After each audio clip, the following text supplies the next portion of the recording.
Pardon.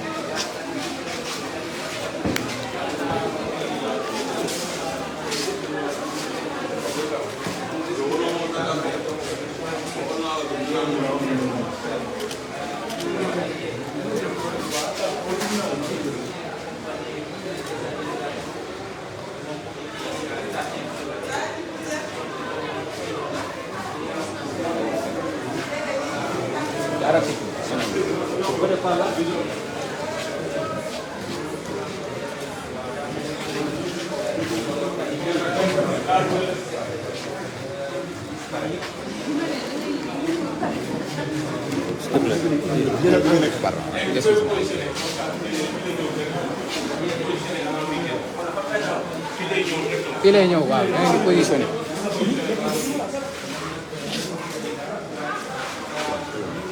oh ñii contre jour. venez par là contre jour ngeen nekk quoi ñëw leen nii borom lumière yi ñëw leen nii. fii fenêtre bi borom lumière yi contre jour la borom lumière yi nañ ñëw fii.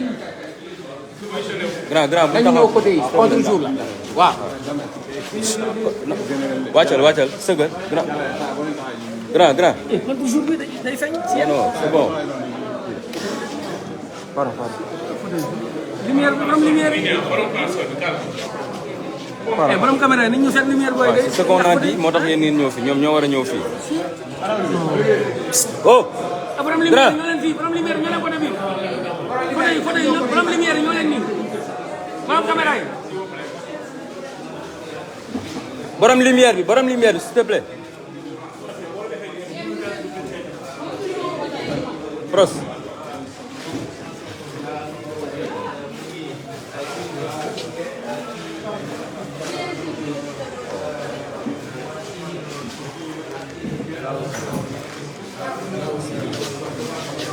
comme ni ngeen ko gisee le président Ousmane Sonko voté na ba pare.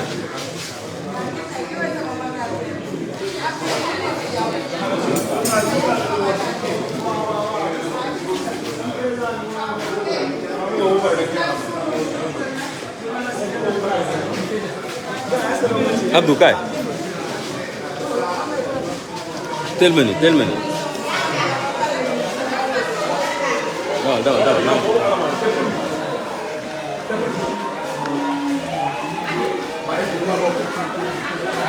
ci la bokk. mu naan lu la leer. mu naan lu la leer.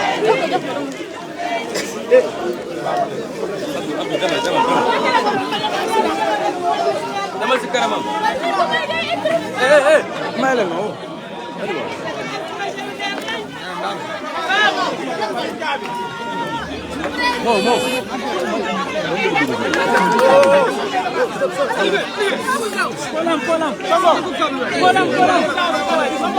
Mettez-vous en haut. Mettez-vous en haut. Que tout le monde puisse filmer. Monsieur Sango, mettez-vous en haut que tout le monde puisse avoir. Sango, taxaw si.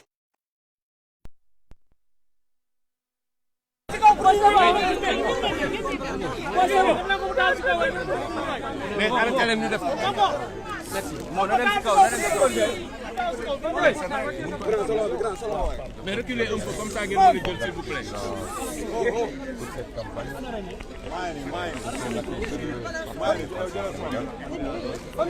Et nous réjouir de la maturité démocratique du Sénégal.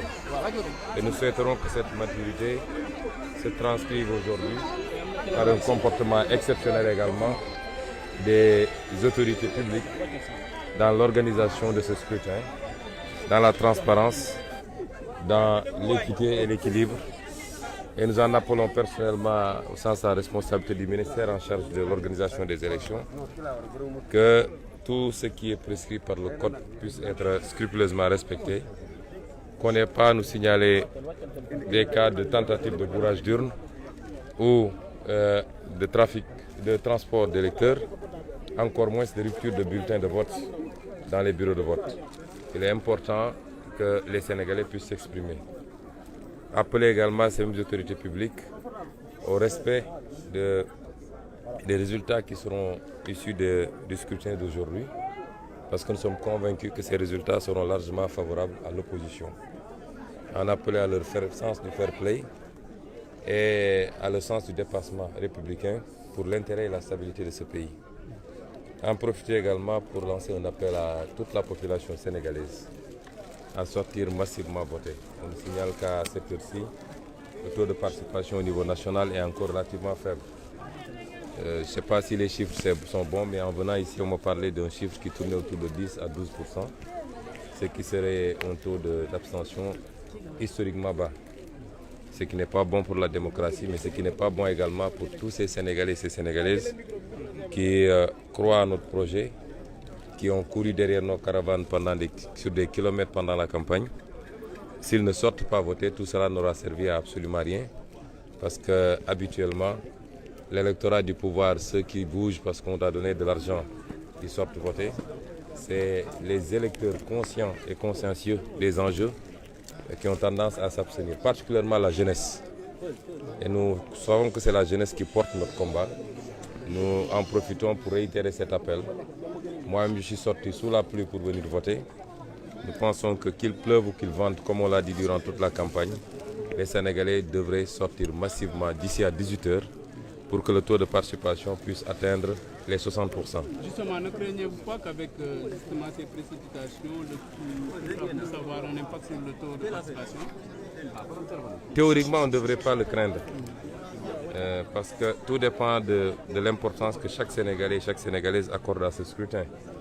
Je crois que chacun d'entre nous vaque à ses occupations malgré la pluie, selon l'importance qu'il accorde aux préoccupations du moment. Il s'agit d'une responsabilité individuelle d'abord. On ne peut pas être dans une situation où on donne l'impression qu'on vote pour quelqu'un ou pour les faveurs de quelqu'un. Moi qui vous parle, je ne suis pas candidat et j'ai battu campagne sur tout le territoire et je suis là pour voter. On ne vote pas pour un candidat, on ne vote pas pour une liste, on vote pour soi-même et par rapport à ses convictions. Et c'est pourquoi je dis que théoriquement, il ne devrait pas avoir à craindre que la pluie, encore qu'il ne pleuve même pas, ça c'est pas des précipitations, que cela puisse occasionner un fort taux d'abstention.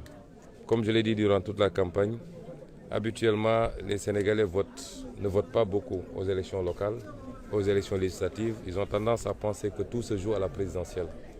Or, l'institution la plus importante, celle qui peut justement réguler la vie démocratique, mais qui peut réguler la gouvernance publique pour éviter toutes les dérives qu'on a connues, c'est l'institution parlementaire. Si elle est mise entre de bonnes mains, elle permet quand même d'équilibrer le pouvoir comme nous l'ont appris les constitutionnalistes. Seul le pouvoir peut freiner le pouvoir, seul le pouvoir peut équilibrer le pouvoir.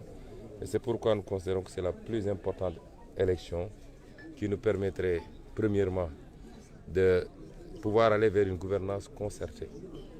Le pays ne sera absolument pas bloqué, mais le président de la République sera obligé d'être beaucoup plus à l'écoute d'autres composantes, de consulter, puisque c'est ces composantes qui vont voter le budget, pour s'accorder sur les priorités des Sénégalais.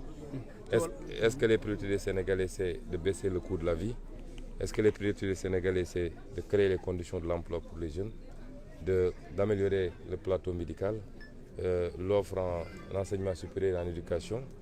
Ou est-ce que les priorités des Sénégalais, c'est de construire de beaux stades, de belles autoroutes, alors que les gens ne mangent pas à leur faim? Tout cela sera débattu quand l'Assemblée nationale sera entre les mains d'une opposition compétente d'abord et responsable. Je crois que nous avons suffisamment démontré en tant que parlementaires que ce qu'on pouvait faire à l'Assemblée. Imaginez maintenant si on avait la majorité, qu'est-ce qu'on aurait fait? Des nervis signalés, vous avez cette information à Ziguinchor. On a entendu tout à l'heure Guy Marius Sagna parler de nervis. Bien, on n'a que des rumeurs, on attend de voir. De toute façon, celui qui est habitué de ces faits, nous le connaissons tous. Mais je peux vous garantir que cette fois-ci, s'il s'amuse à ce jeu, ce sera la dernière fois qu'il le fera. Sa réaction gannaaw bi nga wote?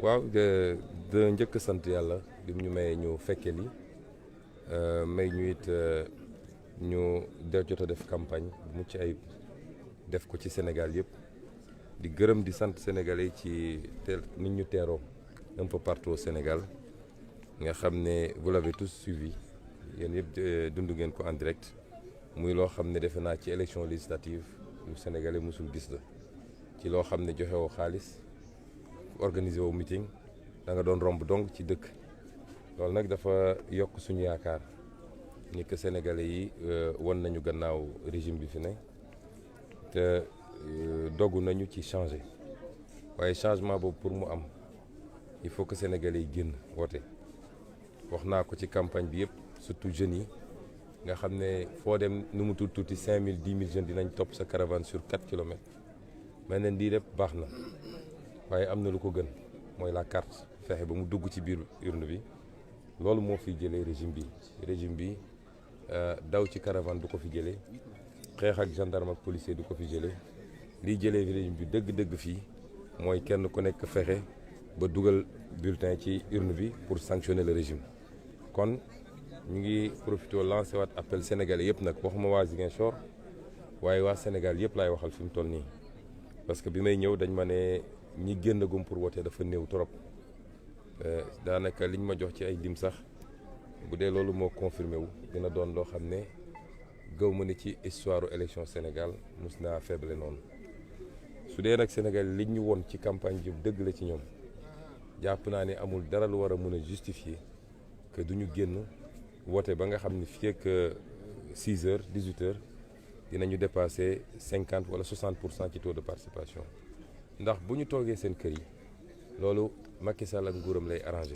parce que ñoom ñi ñuy jox xaalis pour ñu wote ñoom dañuy génn waaye ñi nga xam ne ñoom seen xalaat ak seen xel rek la ñuy demee pour wote nga xam ne ñooy tànn te lu ci ëpp ñun la ñuy tànn ñoom ñooy faral souvent di toog ci kër yi ak ñi nga xam ne ñooy ndaw ñi moo tax ñu ne leen ñun de li ñu waroon def nañ ko mënuñu def lu weesu lii bu dee nag dañoo bëgg Macky Sall wéy toog ci dëkk bi wala mu am sañ-sañ ne day def 3e mandat nga xam ne bu ko fi waxee ñi wote jiwul woon pour dagg loolu ñoom ñooy njëkk a génn dañuy dem xeexi moo tax ñu ne leen am na lu gën a yomb xeex mooy ñu fexe ba tey jii Macky Sall ñàkk assemblée te li koy andi mooy wote du toog ci kër yi di commenter du topp ci gannaaw caravane amul lu ko mën a justifier du taw ndax ñun xamante nañu biir Sénégal kenn ku neñ ci ñun li ko yitteel dëgg-dëgg buy taw wala mu naaj ba tàng jërit di nga génn dem doxi ko kon fii la ñuy xamee fu mbir mi toll ci Sénégalais yi te am nañu yaakaar ni toll na leen fu sori gëm naa ni vote bi day door dong defe naa eggaguñu midi gëm naa ni fii ak 18 heures fépp ci Sénégal nit ñi dinañ génn massivement voté ba ñu am taux de participation bu raw bi ñu amoon sax élection présidentielle loolu bu amee rek man gëm naa ni nguuru Macky Sall jeex na ma ciy profité nag ci wax ni ñu ko gisee nii ci centre de vote HLM bi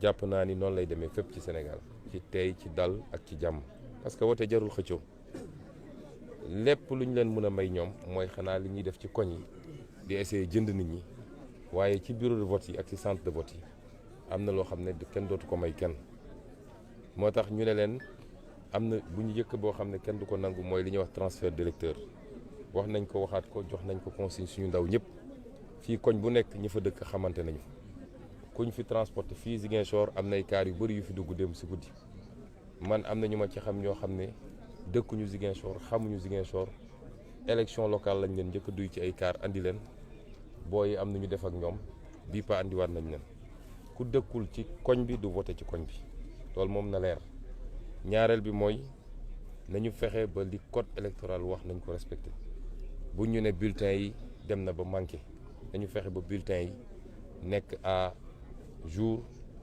bu manqué ku dem ba bulletin commencé wàññeeku nañ ko sololaat ba mu toll ak ñeneen ñi mais du ñu nangu ñu naan rupture de bulletin am na parce que ñoom bu ñu demee ba jaaxle ba jàpp ne dañuy ñàkk dañuy saboté defoon nañ ko 2017 Touba waaye fii duñ ko fi def Touba duñ ko fa def Dakar duñ ko fa def feneen ci Sénégal duñ ko nangu ñetteel bi ma leen di wax mooy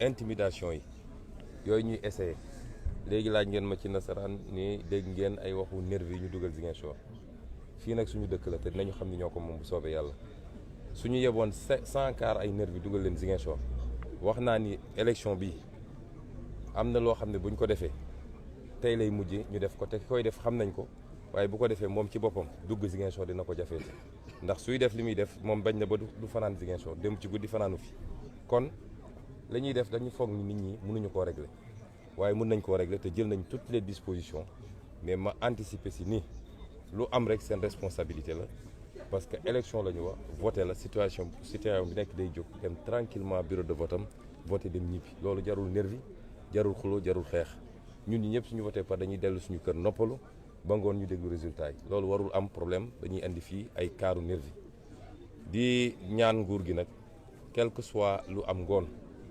nañu accepter li nga xam ne mooy la décision des Sénégalais nañu respecter le verdict des urnes parce que sàcc élection dootuñu ko nangu Sénégal Macky Sall na ko xam 16 mois moo ko dese ci réew mi mu takk bagaasam abal ñu na respecter li nga xam ne mooy la volonté des Sénégalais je vous remercie. Gassama moom ngeen doon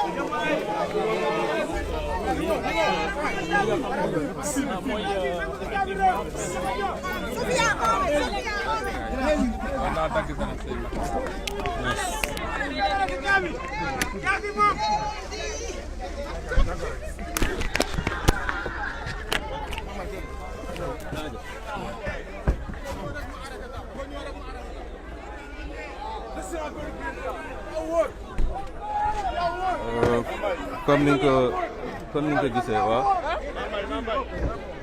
ça va jaajëf comme ni nga ko gisee le président Ousmane Sonko gannaaw ba mu voté ci jàmm lancé na un message important à l'endroit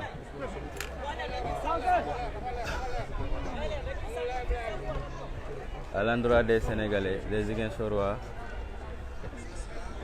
que nit ñi quelles que soient les conditions climatiques nañu génn voter massivement mais aussi ñu sécuriser le vote mais aussi il a alerté par rapport à des supposés cars qui sont entrés à Ziguinchor yi dugg ci Ziguinchor mais wax na ne autorité nañ jël seeni responsabilité que cette fois-ci lépp lu mënti xew nañ jël seen responsabilité te ki nga xamante ne mooy commandité ces trucs de nervi là à Ziguinchor ñëpp xam nañ ko ba wax fàttali ne kooku du sax fanaan Ziguinchor su koy def waaye cette fois-ci personne kenn du bàyyi mu jàll lépp lu mënti xew ça sera la dernière fois ñu koy def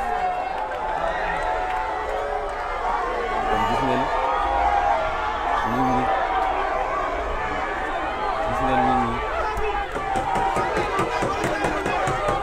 génn ci centre de vote bi. Le cortège du président Ousmane Sonko de la ville de Dakar fii si école de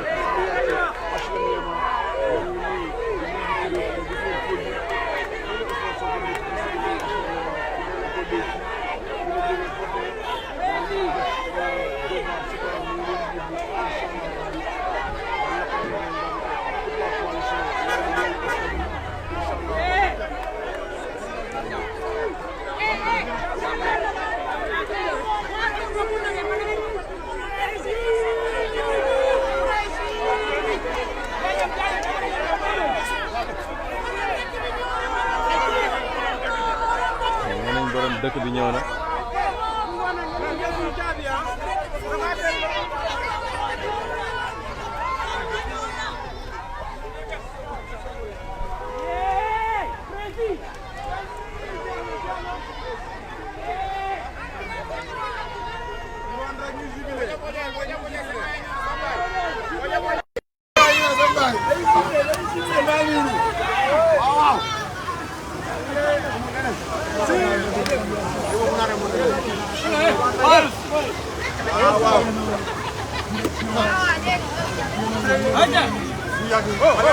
Seen baay ñëw na, seen baay moo ñëw.